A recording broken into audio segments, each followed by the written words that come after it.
कहते हैं, पता नहीं ये बड़ाई यही बातें कर रहे हैं ना कि माफ़ी मांग लो।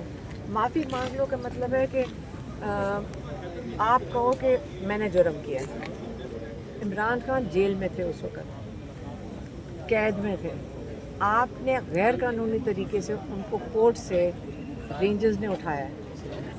सुप्रीम कोर्ट ने कहा कि ये गैर कानूनी था और उसके बाद कह रहे हैं इमरान खान माफ़ी मांगे।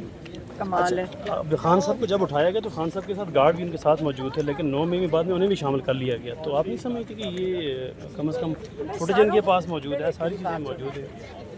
आपके साथ जो हो रहा है ना, जो इमरान खान के साथ हो रहा है, ये पाकिस्तान के लिए एक किस्म का सैंपल है कि हम सब के साथ क्या होगा।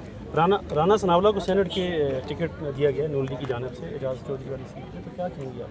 मुझे तो उन चीज़ों का हमारा इमरान खान का पूछ लो कि मैं आपको पीटीआई बता की वो दूँ। सीट है, पीटीआई के सेनेट से वहाँ पे एजाज मुझे देखिए मेरी बात एजाज सुनें, ये एक एक करके निकाल रहे हैं लोगों को, तो अब क्या करें? आप जब कानूनी कोई नहीं है, जब चोर डाकुओं के ऊपर बैठाओगे तो वो डाके ही डालेंगे ना। आज पुलिस वाले यहाँ पे आए जिन्होंने जिनके बारे में पीटीआई वाले कहते हैं कि वो टेबल के नीचे बैठ के शायद ये छुप के उन्होंने वहाँ पे रिकॉर्डिंग की और बाद में गवाही दी, वो यहाँ पे मौजूद थे। हमने उनसे पूछा कि जी आप ये बताएं, तो उन्होंने कहा जी ये पीटीआई वाले झूठ बोल रहे हैं, ऐसी कोई बात नहीं, हमने जो कोर्ट में स्टेटमेंट दी आप वो पढ़ लें।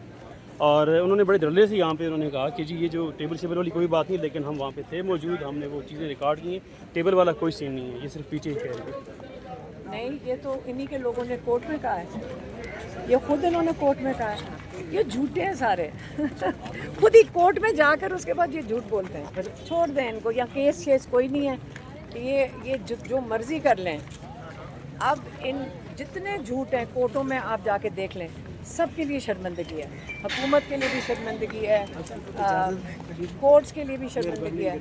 आज केस क्यों डिले किया गया? आज केस